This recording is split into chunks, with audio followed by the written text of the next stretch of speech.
NIMAC's mission is to strengthen the ties between our community and our military partners, ensuring Niagara and Western New York remain a vital hub for innovation, readiness, and opportunity. Today's demonstration reflects that mission as we highlight the work of NUAIR.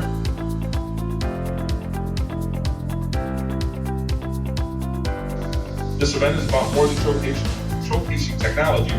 It's about demonstrating capabilities here in New York that local, regional, state, and federal partners can leverage to create safer skies and stronger communities. The entrepreneurial spirit that's in this industry and the diverse needs that everybody has is driving this industry forward. And the better I think we can all understand what each of our independent needs are, how they align, I think the better off we'll all be as we move forward for the next few years.